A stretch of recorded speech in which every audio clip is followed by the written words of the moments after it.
Yes ఇంకొక వార్త చదువుదాం.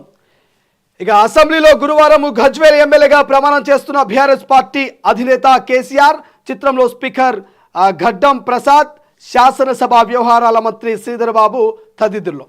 కాంగ్రెస్ వలలో పడొద్దు, పనుల కోసం కొందరు రేవంత్ను కలుస్తున్నారు, పనులు చేయకపోగా బదనాం చేస్తారు, జాగ్రత్త. బీఆర్ఎస్ ఎమ్మెల్యేలను హెచ్చరించిన కేసీఆర్ ఇక రుణమాఫీపై రైతుల్ని తప్పుదోవ పట్టిస్తున్నారు.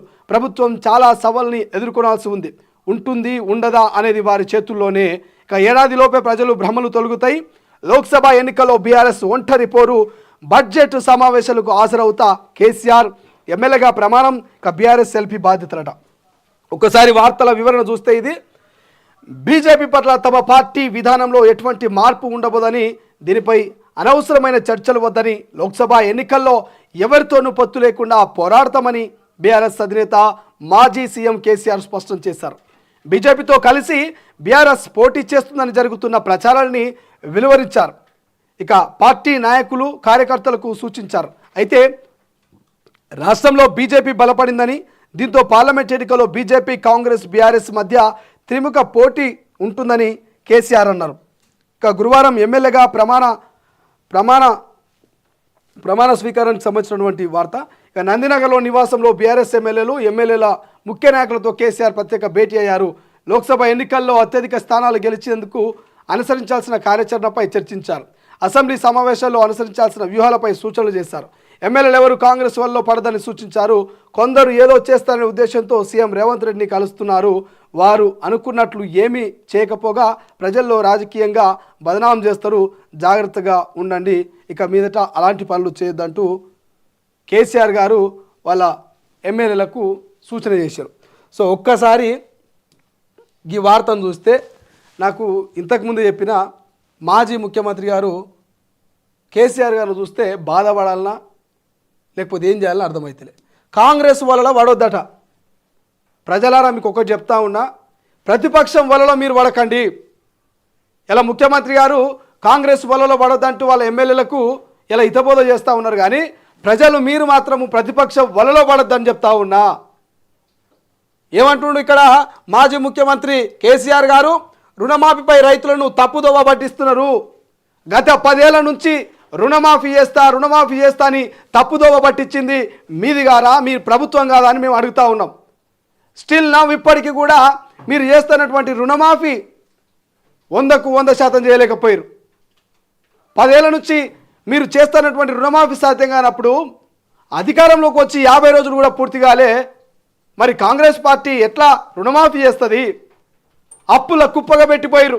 ఇలా కేటీఆర్ గారు అంటారు బంగారు షిప్ప అంటే బంగారు పల్లెంలో పెట్టిస్తూ ఉన్నాం తెలంగాణను కాంగ్రెస్ పార్టీకి. ఇదేనా మీ బంగారు పల్లెము, మీ బంగారు షిప్పకి ఇదేనా? 7,00,000 కోట్ల రూపాయల అప్పు చేసి పెడితే వాళ్ళు ఏడికెళ్ళి రుణమాఫీ చేస్తారు, ఏడికెళ్ళి రైతు భరోసాను అమలు చేస్తారు, ఏడికెళ్ళి పెన్షన్లు ఇస్తారు, ఏడికెళ్ళి సమయానికి జీతాలు ఇస్తారు, ఏడికెళ్ళి 6 గ్యారంటీల అమలును చేస్తారు. అయినా కూడా కాంగ్రెస్ పార్టీ మనోధైర్యాన్ని కోల్పోకుండా తెలంగాణ ప్రజలకు ఇచ్చినటువంటి మాటను నిలబెట్టుకోనికే, ఆ మాటకు కట్టుబడి 50 రోజులలో 4 గ్యారంటీల అమలుకు నోచుకోబోతా ఉంది. ఇక రుణమాఫీ ఎక్కడవా అంటే నువ్వు 10 ఏళ్ళ చేయండి, వాళ్ళు 50 రోజులలో చేయలేరు అని ఎట్లా అడుగుతా ఉన్నారు మాజీ ముఖ్యమంత్రి గారని కేసీఆర్ గారిని అడుగుతా ఉన్నాం. సో రుణమాఫీ చేస్తారు, చేయకపోతే 100 రోజుల తర్వాత ఇక బీఆర్ఎస్ ప్రభుత్వానికి ప్రజలు ఎట్లయితే బుద్ధి చెప్పిరో కాంగ్రెస్ పార్టీకి కూడా ఖచ్చితంగా బుద్ధి చెప్తారు. ప్రజలు పిచ్చోళ్ళు కాదు, ప్రజలు మేధావులు. సో ఆ మేధావులంతా కూడా కాంగ్రెస్ ప్రభుత్వాన్ని చూస్తూ ఉన్నారు, గమనిస్తూ ఉన్నారు. వాళ్ళ మీద ఏదో నమ్మకం ఉన్నది కాబట్టి ఈ 50 రోజుల పరిపాలనలో ఎటువంటి వ్యతిరేకత లేదు ప్రజల నుంచి. 100 రోజుల తర్వాత ప్రజలు కూడా మేలుకుంటారు. నిజంగా 6 గ్యారెంటీలు అమలు చేయకపోతే గత ప్రభుత్వంలో పాలకుల్ని ఏ విధంగా ప్రశ్నించిర్రో, గత ప్రభుత్వాన్ని ఎట్లా గద్దెదించిర్రో, ఇక ప్రస్తుత కాంగ్రెస్ ప్రభుత్వాన్ని కూడా 100 రోజుల తర్వాత వాళ్ళు ఇచ్చిన హామీలు నిలబెట్టుకోకపోతే గద్దెదించే ప్రయత్నం చేస్తారు. సో ఇక ప్రభుత్వం చాలా సవాళ్ళను ఎదుర్కొంటుంది. ప్రభుత్వం అన్నప్పుడే సవాళ్ళని ఎదుర్కోవాలి. మీరు ఎదుర్కోలేదా సవాళ్ళని? సో కాంగ్రెస్ ప్రభుత్వం కూడా సవాళ్ళను ఎదుర్కొంటుంది. దాంట్లో తప్పేమున్నది? ఇక ఏమంటున్నాడు, బీఆర్ఎస్ ఎమ్మెల్యేలను హెచ్చరించినట, కాంగ్రెస్ వలలో పడొద్దట. అంటే గతంలో మీరు అధికారంలో ఉన్నప్పుడు, మీరు ముఖ్యమంత్రిగా ఉన్నప్పుడు ప్రతిపక్ష పార్టీ ఎమ్మెల్యే మిమ్మల్ని కలుద్దామంటే కూడా కలవని పరిస్థితి. ఇక ప్రతిపక్షం ఏంది చెప్తే నవ్వుతారు, కానీ అధికార పక్షంలో ఉన్నటువంటి ఎమ్మెల్యే కూడా మా నియోజకవర్గంలో ఈ సమస్యలు ఉన్నాయి, ఈ నిధులు కావాలి సారు, కేసీఆర్ సారు అని సారు దగ్గరికిపోతే సమయమైనటువంటి సందర్భం. గద్దర్ లాంటి పెద్ద మనుషుల్ని ప్రజాభవన్ గేట్ల ముంగల నిలబెట్టిరు గంటలు గంటలు. ఇలా మీరా ముఖ్యమంత్రి రేవంత్ రెడ్డి గారిని ఎమ్మెల్యేలు కలుస్తూ ఉంటే కలవద్దు, వాళ్ళ వలలో పడొద్దు అంటూ ఎలా హెచ్చరిస్తూ ఉన్నది. వాళ్ళ నియోజకవర్గంలో అభివృద్ధి చేసుకోవద్దా ఎమ్మెల్యేలు? వాళ్ళ నియోజకవర్గ సమస్యల్ని ముఖ్యమంత్రికి చెప్పుకోవద్దా? వాళ్ళ నియోజకవర్గంలో ఉన్నటువంటి ఏవైతే అభివృద్ధి కార్యక్రమాల్లో ఉన్నాయో దానికి సహాయ సహకారాలు ఉండాలంటూ కూడా ముఖ్యమంత్రిని కలవద్దా? అంటే గతంలో మీరు ఎవరిని కలవకుండే కాబట్టి ఇక మీరు కూడా ఎవరిని కలవద్దు, ఇక రేవంత్ రెడ్డి గారిని కలిస్తే ఆయన ట్రాప్లో పడతారు, మళ్ళీ మీదికెళ్ళి మిమ్మల్ని బదలాం చేస్తారు. ఇలా చింత చచ్చిన పులుపు చావదన్నట్టు అధికారం పోయినా కూడా అహంకారము ఎక్కడ పోలే. అదే అహంకారం, అదే ఆంబోతు అహంకారంతో, గాంభీర్యంతో ఇలా ప్రతిపక్ష పార్టీ నాయకులు వ్యవహరిస్తూ ఉన్నారు. ఏమవుతుంది కలిస్తే ఎమ్మెల్యేగా ప్రమాణము. ఇక్కడ ఇంకోటి బడ్జెట్ సమావేశాలకు హాజరవుతారట, హాజరు కావాలి. బడ్జెట్ సమావేశాలకు హాజరైతే తెలంగాణ ప్రజలకు కూడా మరి అధికార పార్టీకి ప్రతిపక్ష పార్టీలో ఉన్నటువంటి మీరు ఎటువంటి సమాధానాలు ఇస్తారు? గతంలోనే మొన్న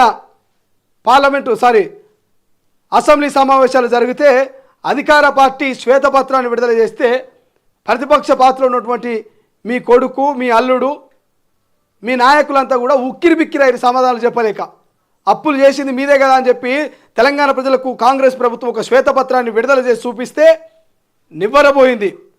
మళ్ళా మీదికెళ్ళి కప్పిపుచ్చుకోరికే శ్వేతపత్రాలట. అభివృద్ధి కోసమే అప్పులు చేసినామనేటువంటి కవరింగ్లు చేస్తూ ఉన్నారు. మరి ఇక సోషల్ మీడియాలో కూడా కొంతమంది బీఆర్ఎస్ నాయకులు పులి బయటకు వస్తుంది, పులి అసెంబ్లీలో అడుగు పెడితే ఆట ఉంటుంది, వేట ఉంటుంది అంటూ సినిమా డైలాగులు కొడతా ఉన్నారు.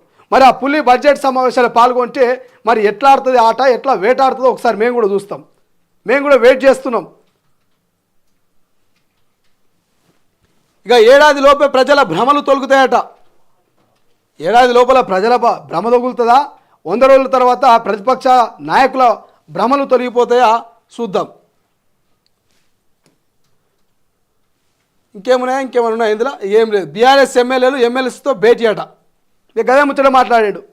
ఇక మీరు ఊరికే పోకురి ఆ రేవంత్ రెడ్డి దగ్గరికి పోయి కలిసిరనుకో ఇక బదనాం చేస్తారు, పార్టీ మారుతున్నారు.